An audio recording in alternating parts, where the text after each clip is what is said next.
Kuku Raadios välja öeldud seisukohad ei pea ühtima Kuku Raadio seisukohtadega.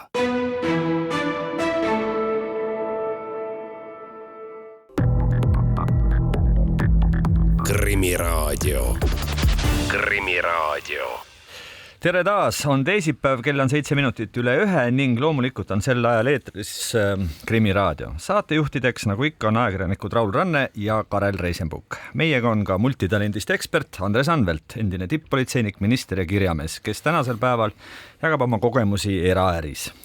Tänase saate teises pooles räägime mõrvadest ja muudest rasketest isikuvastastest kuritegudest, mille sooritajaiks on psüühiliselt ebastabiilsed ja haiged inimesed, keda riik mingil põhjusel spetsiaalsetes ravi- ja eriasutustes hoida ei taha.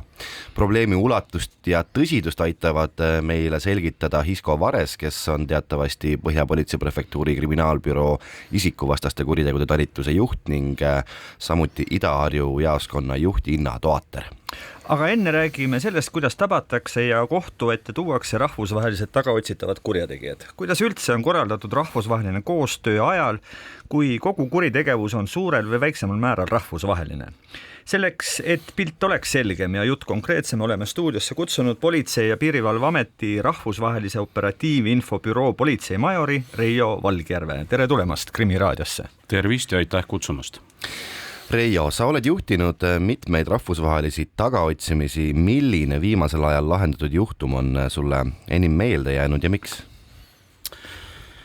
See ei olnudki võib-olla nii väga ammu, kuigi ma aususe huvides pean ütlema, mina seda kaugeltki mitte ei juhtinud, aga avalikkuses pälvis see ka palju tähelepanu ja nimelt eelmisel aastal toimunud Suurelähtru juhtum.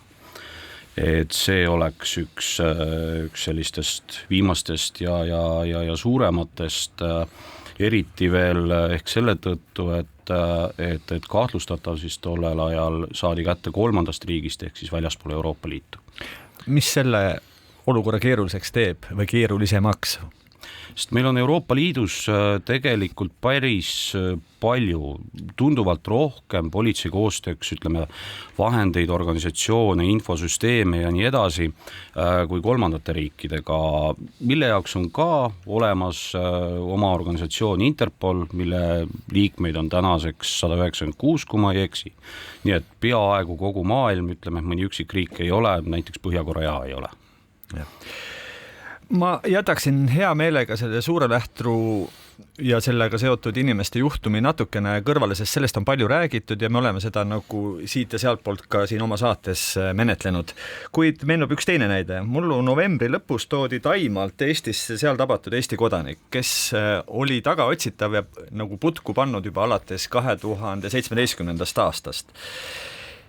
Meest siis kahtlustati rahvusvahelises narkokuritegevuses ja tabati ta tegelikult juba 2 aastat tagasi. Ehk et siis 17. aastast pani jooksu, 2 aastat tagasi ehk 2022. aastal tabati ja alles eelmise aasta lõpus toodi ta Eestisse. Näib väga vaevaline. Kas see on tavaline taoliste menetluste puhul? Ei, see ei ole tavaline, aga seda võib tõesti juhtuda 3. riikidega, kas või Tai on näiteks üks selline koht, mitte midagi koostööle iseenesest ette heita ei ole, aga teatud protseduuri reeglid lihtsalt võtavad neil väga kaua aega ja alates sellest hetkest, kui on inimene tabatud, nüüd ma pean natukene tooma teisi termineid siia sisse, et siis on asi nagu segatud suurel määral justiitskoostööga, mis hõlmab siis inimese väljaandmise taotlemist ja tema otsustamist teises riigis ja sinna on segatud ka teise riigi kohtud ja nii edasi, et see on asi, mis võib mõnes riigis teinekord tõesti palju aega võtta. Ma saan aru, et see koostöö kui selline iseenesest, ma saan aru, et ette heita pole, aga ikkagi, mis selle teeb nii väljakutsuvaks seal? On see siis mingisugused süsteemid pole nii hästi välja arendatud, ei ole nii kiired või mille taha see jääb? Ma julgen väita küll praegu siin saates, et Euroopa Liidu õigusruum ja koostööruum on üks arenenumaid maailmas. Et nagu ma ennemgi ütlesin, meil Euroopa Liidus on neid vahendeid tunduvalt rohkem kui kogu ülejäänud maailmaga, aga me saame ülejäänud maailmaga hakkama ka sellega, mis meil on. Andres, ma küsiksin sinult nüüd lootes, et sa saad meenutada oma politseis töötamise aegu pigem. Et nagu me selle viimase näite puhul saime aru, et teinekord menetlus või need otsingud võtavad aega aastaid, kõik need toimingud, mis on vaja enne korda saada, kuni inimene siia siis saadetakse. Kuidas hoida sellisel puhul fookust, et mitte lasta nii-öelda oma tiimil ära vajuda? Ja see on väga õige küsimus ja mul kohe sellega seoses tuleb meelde meie Eesti üks siis sarimõrvaritest Ustimenko, eks ju, kes peeti kinni Poola piirilinnas Suwałkis, kui ma eksi, bussijaamas. No üldiselt oli põhjus ju tema kinnipidamiseks oli see, et ta lihtsalt jäi bussijuhile silma, ei tahtnud bussist väljuda, magama jäänud sinna, aga mis oli kõige kurioossemaks, tegi ju selle asja see, et tolle ajal esiteks Eesti ei olnud Europolis, ta oli Interpoli liige ja selle korrapidamise Poola politsei või piirivalve, kumb see oli, ma nüüd ei mäleta, piirivalve korrapidamise seina peal olid siis hästi kehva kvaliteediga mustvalged faksid. Me olime jõudnud ta panna juba rahvusvaheliselt tagaotsitavaks ja oli Ustimenko välja trükitud seal juba ja siis see noor piirivalvur, kes oli alles sisuliselt kooli lõpetanud, vanemad härrasmehed ei pannud tähele, aga tema ütles, et see võib olla see, aga tema väljaandmine võttis sealt ka kõvasti, kuigi hästi lähedane riik, mis tundub, et milles asi on, istud auto peale ja sõidad kohale, aga tema väljaandmine võttis, kui ma eksi, sinna kevadel ta vist või kuskil peeti ja hilis sügisel talvel ta ära toodi. Nii et isegi siis võttis ja siis ongi tähtis, oluline on see, et kui sul on kõik asi nagu peaaegu lahendatud ja su tiim on läinud väga palju vaeva ja see on üks tüüp, kes on siis kuskil mitte kaugel isegi käega katsutav, aga sa ei saa nagu edasi liikuda selles kriminaalasjas, et see kokku panna ja lõpuks minna teistele jahiradadele. Ja teha kõike vastavalt nii-öelda raamatule, sest iga eksimus võib tähendada, et sama Roimar mingil hetkel saab tänu politsei veale või politsei vea tõttu siis vabaks näiteks. Ja, seda võib ka juhtuda. Või pehmema karistuse või mis iganes. Ütleme, mis iganes. Näiteks ka võib juhtuda see, et kui sa seda sama rahvusvahelist veel ütleme, kui me räägime sellest, mis on mitte Euroopa sees, kui me räägime väljaspool ja siis oli poole jälle, kui ma rõhutan väljaspool, teed valesti midagi, jälgi neid justiitsreeglid, võib juhtuda ka see, et see inimene lihtsalt läheb sealt 4 tuule poole. Reio, kui väga kripeldab, et sa tead, et mees on kuskil kaugel, ta on kuskil kinnipeetud ja no pagan ei saa teda kätte, lähebki aastaid. Tegelikult tänaseks päevaks, ütleme, on meil neid kogemusi niivõrd küll, et ei ole sellist kripeldust, et me ei saa. Me teame, et reeglina me ikkagi saame. Võtab rohkem aega, tuleb võtta rahulikult. Aga fookuse hoidmisega, kuidas on? No, et seal on keegi, üks mingi narkoärikas, kelle sarnaseid on ju mitmeid siin ja seal. Et hoida seda fookus, et tiim töötaks ja ei unustaks ära seda inimest piltlikult öeldes. Siin ma vastaks lühidalt, ei ole lubatud unustada. Me peame vist tegelikult ka mõned elementaarsed asjad üle rääkima. Võib-olla on meie kuulajatel tekkinud segadus, et mis asjad need Interpol ja mis asi see Europol siis täpselt on. Need ju pole miskid sellised hambuni relvastatud eriüksused, nagu mõnes võib-olla telesarjas aeg-ajalt seda tahetakse kujutada, mis siis iseseisvalt toimetavad. No, katsuge ära selgitada see vahe ja mis need täpselt on, millega need tegelevad. Siin tuleks algatuseks võib-olla tõesti öelda, et ei ole, ei Interpolile ega Europolile ei ole oma agente, ei ole selliseid töötajaid, kes teises riigis võiksid teha mingeid menetlustoiminguid või mingeid muid toiminguid. Seal töötavad küll inimesed, aga nad teevad hoopis teisi asju. Mõlemad on, ma seletaks nii, et mõlemad on rahvusvahelised politsei koostööorganisatsioonid. Üks on kogu maailma jaoks, ehk siis Interpol, ja ta on juba üle 100 aasta vana tegelikult, ning Europol, mis 90-ndatel loodi, on siis Euroopa Liidu jaoks ja teeb ka koostööd väga paljude, kuigi loetud kolmandate riikidega, kellel siis ütleme nii, et andmekaitse tase on vastav Euroopa Liidu standarditele ja selle tõttu siis Europoli ka ja Europoli kaudu saab nendega koostööd teha. Ilmselt tuleks ka kohe ära öelda see, et nad ei tuubelda nii-öelda teineteist, et ülesanded on siiski teatud määral nagu ära jaotatud ja mõnevõrra lihtsalt Europoli olemasolu annab Interpolile hõlpu just nimelt siis Euroopa regioonis, et siin nad peavad võib-olla siis vähem vaeva nägema või niimoodi. Aga mida nad teevad, mille jaoks nad on? Nad tegelikult aitavad kõikide riikide, ärme siin praegu isegi vahet tee, Interpol või Europol, kõikide riikide politseiasutustel omavahel koostööd teha, ehk meil on olemas ühtsed reeglid, millest me saame ühtemoodi aru, meil on olemas ühtsed platvormid, mis on nende organisatsioonide poolt toodetud, kus me saame teavet vahetada, teavet töödelda ja ühtsed reeglid ka selleks, kuidas seda teavet kaitsta, pluss nad pakuvad ka tegelikult veel analüütilist tuge ja aitavad korraldada, ütleme, mõningaid selliseid suuremaid politseioperatsioone. Keegi ju kuskil peab selle keskel kokku võtma ja ühel üksikul riigil tavaliselt selle jaoks jõudu ei ole. Aga teeme siin väikese pausi. Krimiraadio. Krimiraadio jätkub, stuudios ajakirjanikud Raul Ranne ja Karel Reisenbuk. Samuti on meiega ekspert Andres Anvelt ja saate esimese poole külaliseks on Politsei- ja Piirivalveameti rahvusvahelise operatiivinfobüroo politseimajor Reijo Valgjärv. Reijo, pole ju saladus, et Venemaa ja teised sarnased režiimid on kasutanud ja kasutavad Interpoli tagaotsimistaotlusi poliitilistel eesmärkidel, oma poliitiliste rivaalide tagakiusamiseks ja vahistamiseks.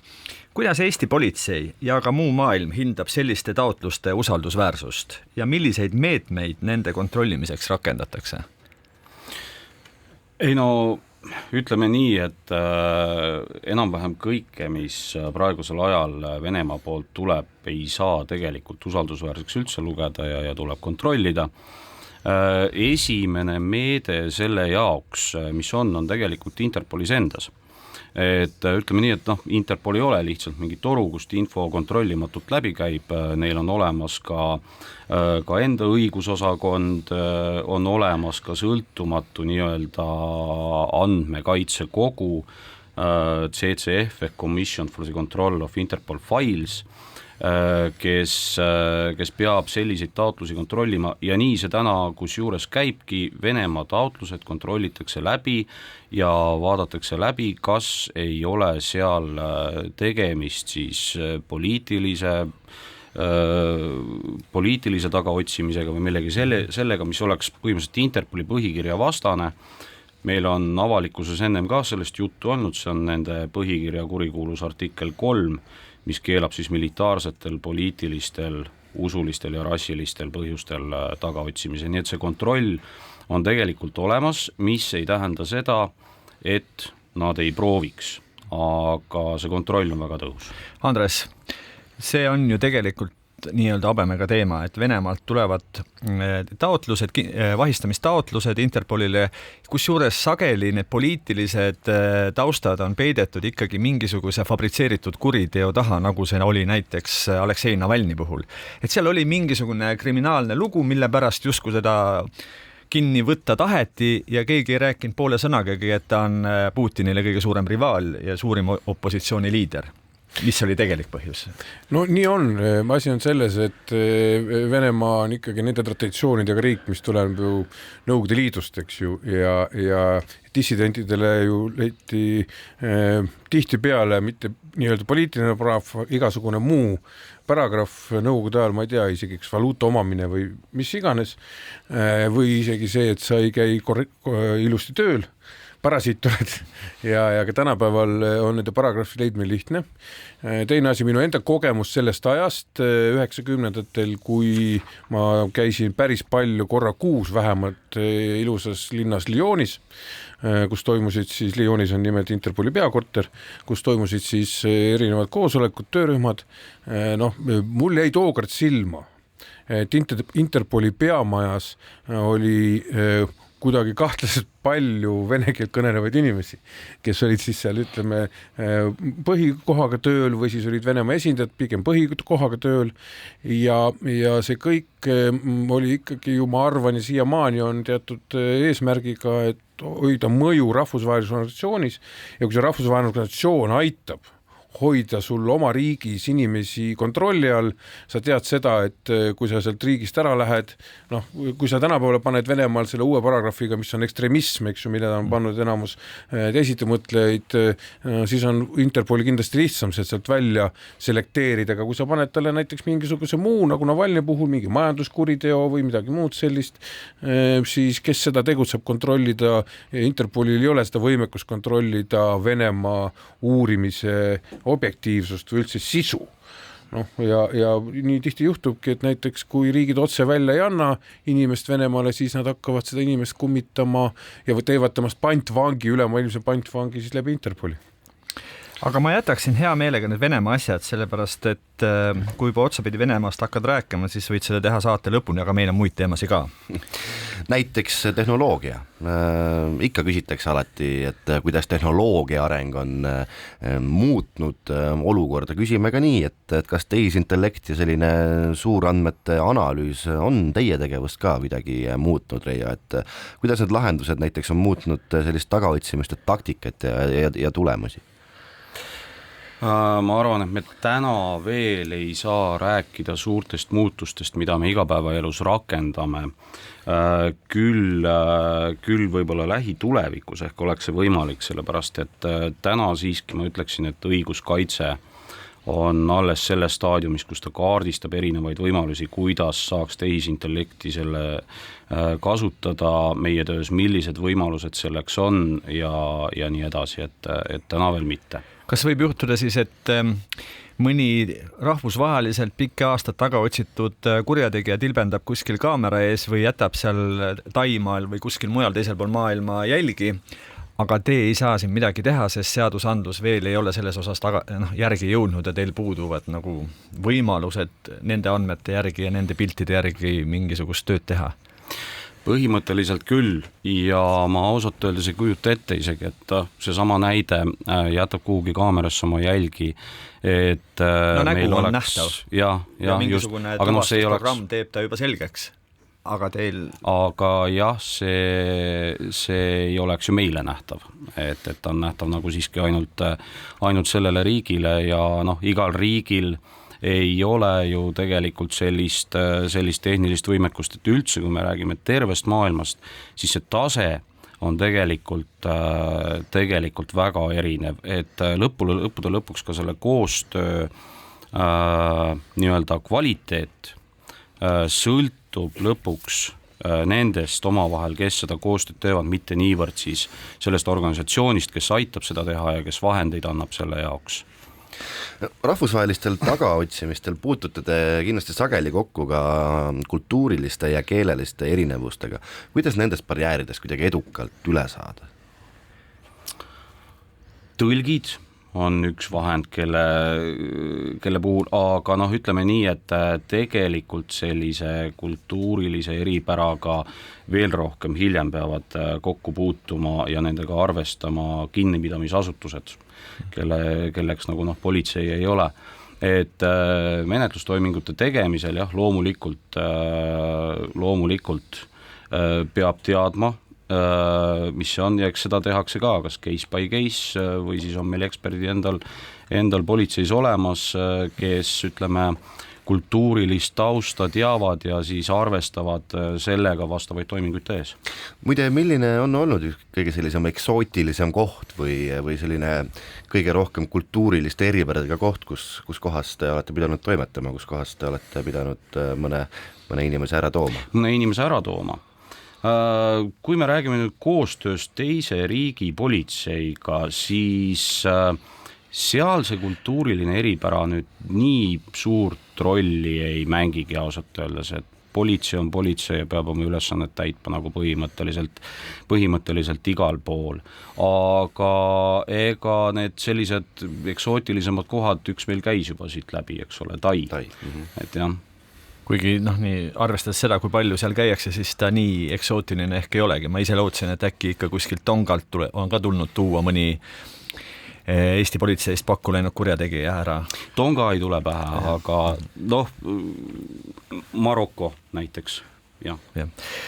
Peame rääkima mõnest nii-öelda koondnime alla peidetud koostööoperatsioonist ehk et mis asjad on näiteks Impact ja Pandora, mis me nende koodnimede alt siis leida võiksime, mis tegevused need on? Ma tean, et need on seotud nii Interpoli kui Europoli nii-öelda ühistegevusega või koostööga siis. Jaa, Impact on tegelikult, see on püsivasi, ta ise nagu ei olegi eraldi operatsioon, vaid lühidalt öeldes on ta üks selline tegevuste kogum, mis selle koodnimetuste alla on pandud.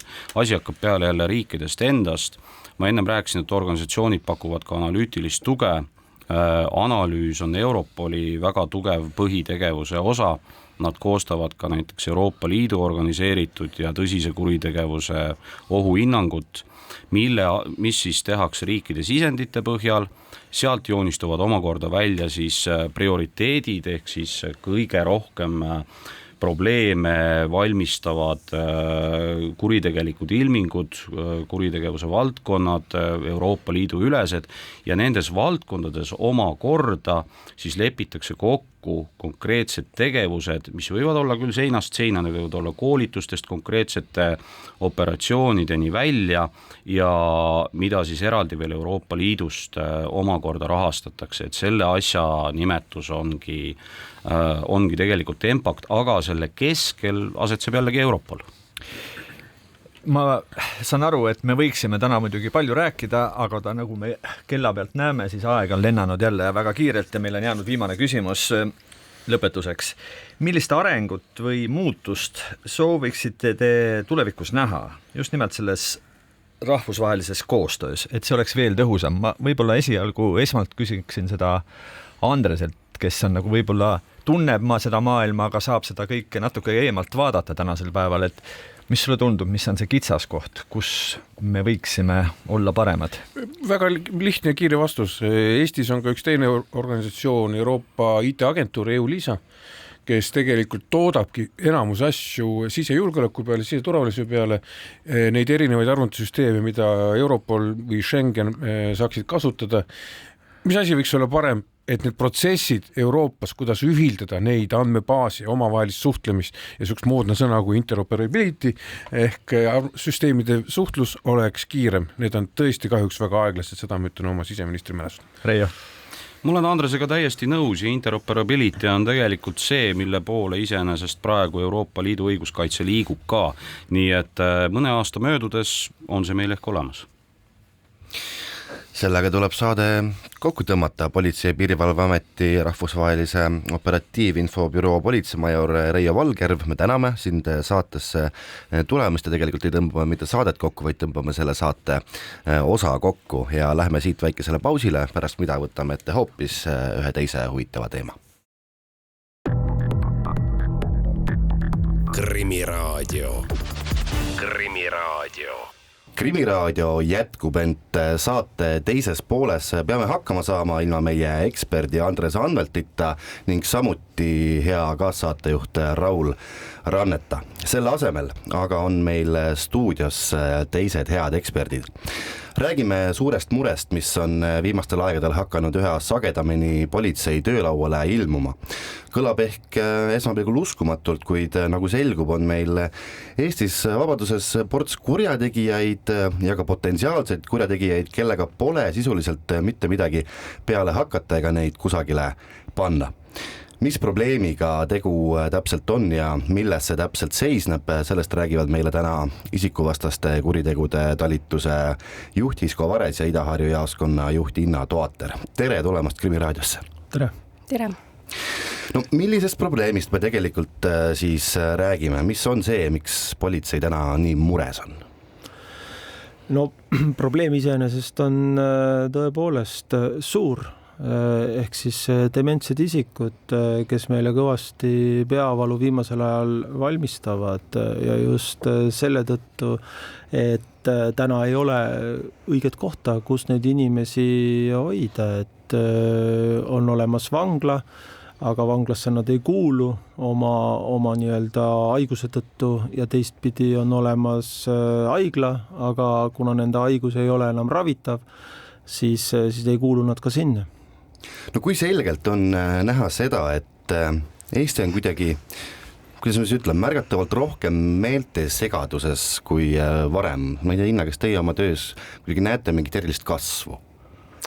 Jah, praegu need vaimsed probleemid on politsei laual igapäevased, et kui nad ei ole nüüd hooldekodud ja dementsed, siis on need muud vaimsed probleemid, kas siis on korteri naabrite vahel mingisugused tülid, kus käivad ka läbi tugevalt need vaimsed probleemid. Siin on viimasest ajast tegelikult ka üsna mitu sellist pead kratsima panevat juhtumit, mis kumbki on natukene erinevad, kuid tegelikult iseloomustavad põhimõtteliselt ühte ja sama probleemi. No, üks, mis hiljuti siin välja tuli ja millest on ka ajakirjanduses kirjutatud, on Valkla hooldekodus juhtunu. No, nii üldiselt, mis seal täpselt juhtus? Tõepoolest juhtus selline intsident, kus siis üks Valkla hooldekodu hooldusalune ründas teist ja kahjuks tagajärjed olid väga kurvad. Et mis seal täpselt juhtus, ega seda täna kahjuks enam teada ei olegi võimalik saada, sest et nagu juba öeldud, üks osapool kahjuks sai surma ja teine osapool lihtsalt ei oska öelda, mis siis seal täpselt aset leidis. Kui palju sellest on teada, et kui palju see inimene, kes siis selles surmas süüdi on, tegelikult asjadest aru saab? Noh, ega kui me räägime nüüd diagnoosist kui dementsest, siis hooldajate enda sõnum on see, et nad mäletavad võib-olla viimast 4 minutit oma päevast. See härra, kellest me räägime, 77-aastane härra, siis hakkas tegelikult hooldekodusse saabudes juba kohe imelikult käituma. Kõigepealt küsis hooldajatelt seksi, samuti ähvardas hooldajat nii, et see kutsus kohale ka politsei. Siis lõhkus ta seal tooliga televiisori ja viskas teleka hooldekodu aknast alla ja lõpuks, nagu juba mainitud, siis peksis ühe 84-aastase proua surnuks. Ja ausalt öeldes väga hirmutav on seda välja öelda, et selline inimene sisuliselt on kuskil vabaduses omi asju toimetamas. Miks see nii on? Ja nagu juba intervjuu alguses sai mainitud, et meil täna kahjuks ei ole õiget kohta, kus neid inimesi hoida, et antud juhul ka, et nagu saatejuht juba ütles, et juba eelnevalt olid tegelikult mingisugused väikesed juhtumid olnud, mis oleksid, pidid tegelikult ennustama, et selle meesterahvaga ei ole kõik korras. Aga täna oleme sellises olukorras, kus ka ohtlikud või potentsiaalselt ohtlikud inimesed on tavahooldajad hooldusaluste keskel ja selline see olukord kahjuks on, et tegelikkuses me räägime nüüd sellest ühest juhtumist, aga see ei ole kaugeltki mitte ainus ja Inna võib siin rääkida, et kui palju tegelikult patrulli ressurssi kulub maakonnas ringi sõitmisele ja nende hooldusaluste otsimisele, et need tegevused hooldekodudega on meil tegelikult pidevad ja pidevalt nad kaovad ära, pidevalt nendega juhtub midagi, pidevalt juhtub seda, et nad on vägivaldsed kas siis töötajate vastu või siis kaashooldatavate vastu. Me sinna köögipoolele jõuame kindlasti saate käigus ka, aga kui palju politsei üldse sellist, ma ei tea, sellist informatsiooni nendest sisemistest probleemidest hooldekodus saab enne, kui ikkagi asi kipub sinna kuriteoks eskaleeruma, et kas mingi ülevaade on olemas, et kus mingisugused ohtlikud inimesed on või mismoodi see informatsioon liigub? No eks me seda infot saamegi töö käigus, et siis kui meil on väljakutsed sinna, ega kui hooldekodu need probleemid seal ise koha peal ära lahendab, mingid väiksemad, mis politsei sekkumist ei vaja, siis me üldjuhul nendest teada ei saa. Aga kui on probleemsed isikud seal, siis varem või hiljem need ikkagi meie lauale ka jõuavad. Ja, et eks politseisse jõuavadki läbi juhtumite suures plaanis, et see, mis majas sees toimub, noh, eks siin mingi osa ju on ka see andmekaitse, et mida hoitakse seal kiivalt oma majas, teine osa on see, et mis väga palju tegelikult probleeme valmistab juba siis, kui politsei on juhtumid lahendamas, et nendes majades tegelikult puuduvad ka kaamerad enamuses või on neid väga vähe, et see on ka üks osa, mis väga palju informatsiooni jätab meie jaoks kusagile sinna maja seinte vahele. Kas need sellised ikkagi traagilise lõpuga juhtumid hooldekodudes on ikkagi kuidagi moodi välditavad?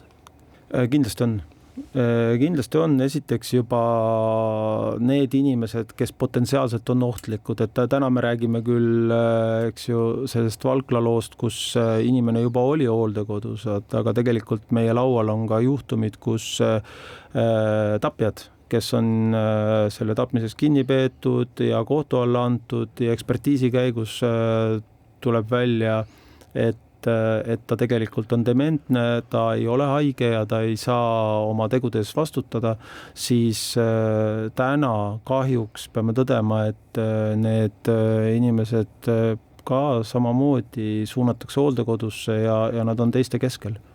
Milline see tegelik pilt hooldekodude sellisest valmisolekust üldse selliste vägivaldsete elanikega toime tulla on? No, ega seda valmisolekut kui sellist ju tegelikult ei ole, et kui me räägime sellest, et seal korraga tööl on 1 või 2 hooldajat, siis ilmselgelt, kui sul on korruse peal 60+ dementset isikut ja seal läheb mürgliks, siis seda valmisolekut ei saa neilt kuidagi ka eeldada.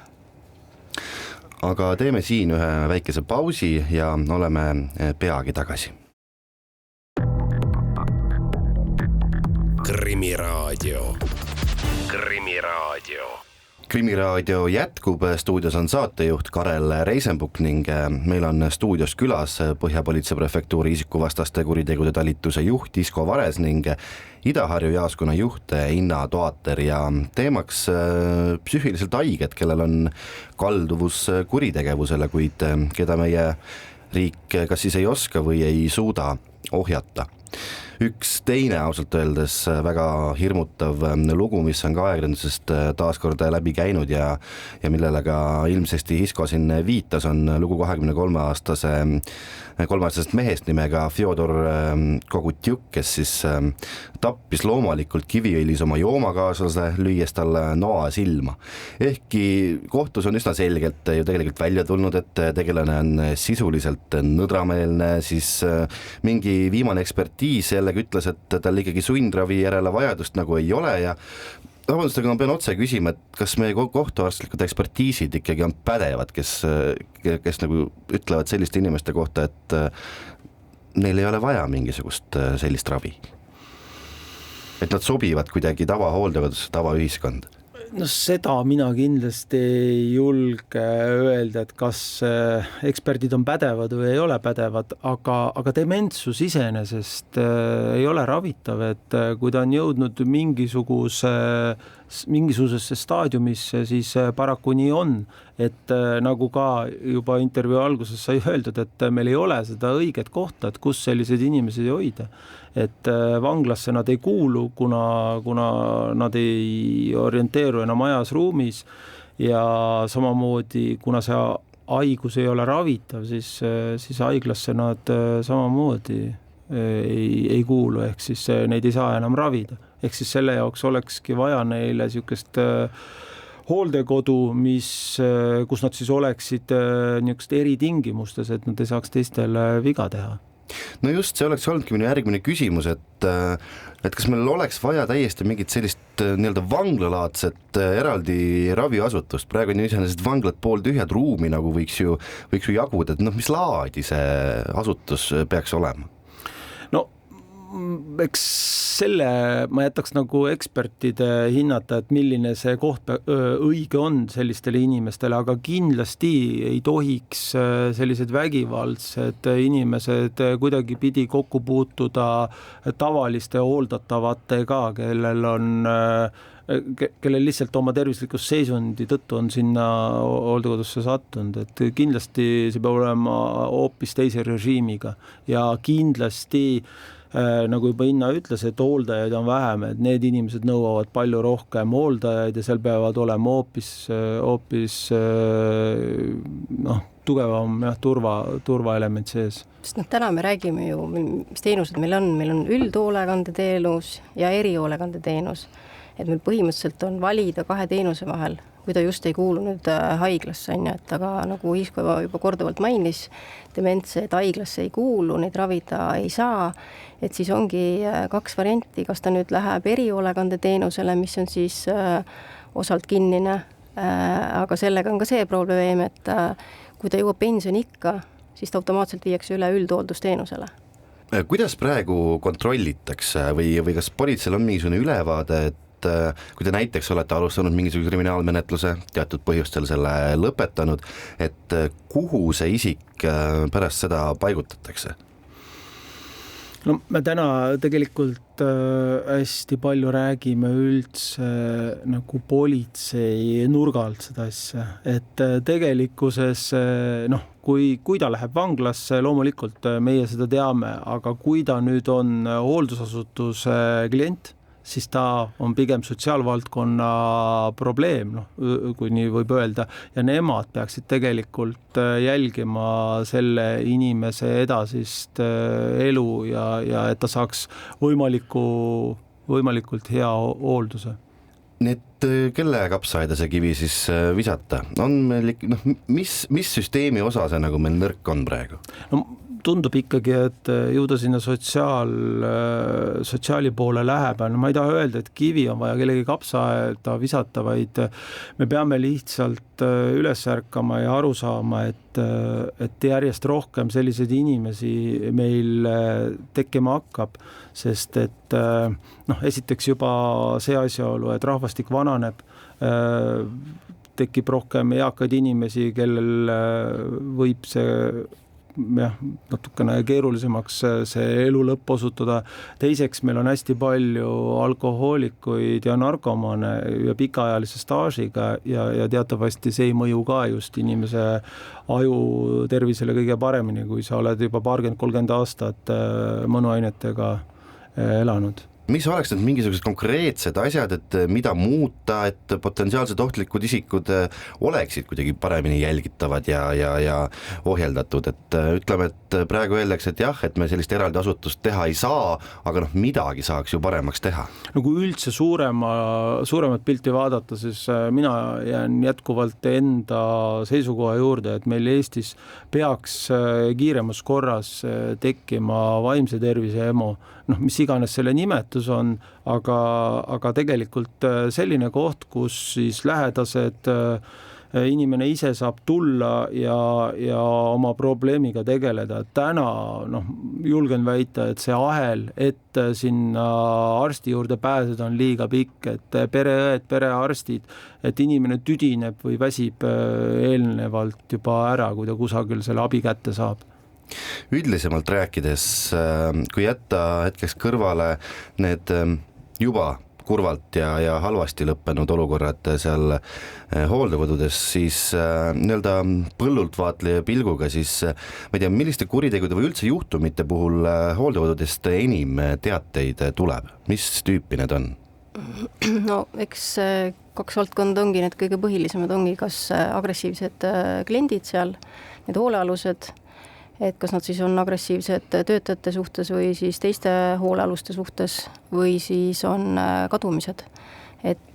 Sest kui nad on üldhooldusteenusel, uksed on neil avatud, nad saavad käia vabalt sisse-välja ja probleem ongi selles, et keegi neid selles mõttes ei jälgi otseselt, et millal ta kaduma läks, seda ka täpselt ei ole ju teada, et avastatakse võib-olla alles õhtusöögil, kui ta ei ilmu sinna. et üks hoolealune on kaduma läinud. Aga meile see tähendab seda, et meil on juba seal mingi paar tundi ajakadu, et tuvastada siis, millal ta täpselt kaduma läks, mis oli tema kadumise hetkel tal seljas, kas ta oli ilmastikule vastavalt riides või mitte, et see on kõik meie jaoks sihuke ohumärk. No üks asi on kindlasti see ajafaktor, mis on ka ääretult oluline, aga mis teeb veel sellise dementse või teiste vaimsete probleemidega inimese leidmise võrreldes muu kadunud isikuga keeruliseks? No keeruliseks teebki see, et ta ei orienteeru ajas ja ruumis, ehk et ta ei pruugi isegi teada oma nime, rääkimata sellest, kuhu ta suuna võtab. Ja ega meil töös on palju selliseid juhtumeid, mis on ka samamoodi lõppenud, need kadumised, mis on lõppenud nagu kurvalt, et inimene on kaduma läinud ja mõned tunnid hiljem on ta leitud jõest uppununa. Ja eks kui me vaatame ka, kus nende hooldekodude asukohad on, et reeglina nad on maakohtades ja nagu ma juba enne mainisin, et ega seal nii-öelda need kaameraid liiga palju ei ole, et ja maakohtades üldse on see kaameraid väga vähe, et politsei saaks sealt võtta üles selle video ja hakata kuskile suunas minema, et täna sisuliselt on 360 kraadi, kuhu poole me reageerime ja loodame, et keegi kusagil nägi, aga tavaliselt ei ole ka inimesi, kes tunnistajaid meil. Ja tegelikult hooldekodudes, isegi kui mõnes hooldekodus kaamera on, siis nad ei salvesta. Nad on neil otse vaatamiseks ja kui nüüd politsei läheb, tahaks näha, et mis siis paar tundi tagasi juhtus, siis seda võimalust ei ole. Kui palju ressurssi selline otsimine politseilt võtab? Kui me räägime ikkagi haigest inimesest, kelle elu ja tervis võib olla ohus, ja sellisel juhul ta ongi ohus, siis politsei paneb sinna ikkagi maksimumressursi, et inimene elusalt tervelt leida. Sest et eriti kui külmal ajal, ega nemad ei pane endale kasukat selga ja ei lähe õue, nemad lähevad nende riietega, mis neil parasjagu seljas on ja võivad täitsa alasti sinna minna ja me ise võime ette kujutada, et -10 väljas ega kaua vastu ei pea see inimene. Ausalt öeldes kogu seda juttu kuulates tekitab see küll nüüd sellise tunde, et ega väga oma lähedast ikkagi sinna hooldekodusse panna ei tahaks või neid probleeme vist tundub olevat kuidagi jube palju või ma eksin? Need probleeme on, siin 1,5 aasta jooksul vaatasime, et kusagil seal 200 juhtumi ringis on nendes hooldekodudes Harjumaal ja Tallinnas, et mis aset leidnud. Aga jah, võib-olla see jääb nagu kõlama hästi problemaatiliselt ja kindlasti ta problemaatiline on ka ja kindlasti peab väga palju energiat sisse panema, et need hooldekodud paremaks saaksid. Aga ilmselgelt ega see nüüd nii hull olukord ei ole, et on juhtumeid ja kuna need inimesed ja patsiendid ise ka on probleemsed, siis need juhtumeid seal ka ette tuleb ja mõnes mõttes on see sinna sisse kirjutatud ka, aga loomulikult sinna tuleb tähelepanu pöörata. No kelle tegemata töö see siis on? Ikkagi alati sellistel juhtumitel, kui need on ka traagilise lõpuga olnud, vaadatakse esimese asjana politsei otsa, prokuratuuri otsa, õiguskaitseasutuste otsa. Ja kui tagantpoolt hakata vaatama, siis tõesti need teod on väga koledad olnud ja siis öeldaksegi, et aga kuidas te siis ei märganud, miks te ei teinud? Tegelikult me hästi palju märkame ja hästi palju üritame teha ka, aga politsei ja prokuratuuri käed lihtsalt on lühikesed, et meie menetleme kriminaalasju ja tegelikult miks me täna ka siin Krimiraadios sellest räägime, on see, et me tegelikult tunneme muret. Et me tõesti tunneme muret, et midagi peab ette võtma, sest et kui meie täna ei tee midagi, ehk siis politsei ja prokuratuur ei tee midagi, siis mõne aja pärast me räägime jälle mõnest uuest sellisest juhtumist, nagu täna juba siin saates juttu on olnud ja reeglina kahjuks tagajärjed on kurvad, et me püüame lihtsalt ära hoida. et võib-olla jah, et tuleks nende ennetavate meetmetega nagu varem tegelema hakata, sest praegu hetkel ongi, politsei tegeleb tagajärjega ja kui meil on ka juhtumid, kus me vaimsete probleemidega inimesi üritame siis saada kas arsti juurde või teavitame nendest ka kohalikule omavalitsusele, siis nendega hakatakse ikkagi tegelema siis, kui on tagajärjed. Siit on väga lihtne üleskutse neile inimestele, kelle võimuses on otsustada midagi muuta, tuua muutust sellesse valdkonda. Põhja-politseiprefektuuri isikuvastaste kuritegude talituse juht Isko Vares ning Ida-Harju jaoskonna juht Inna Toater. Ma tänan teid saatesse tulemast, sellega on tänane Krimiraadio lõppenud. Saate esimeses pooles juhtisid saadet nagu ikka ajakirjanikud Raul Ranne ja Karel Reisenbuk ning saate esimeses pooles oli meil toeks ka ekspert Andres Anvelt. Me täname kõiki kuulajaid, loomulikult saatekülalisi, kes aitavad meie saadet põnevate teemadega sisustada.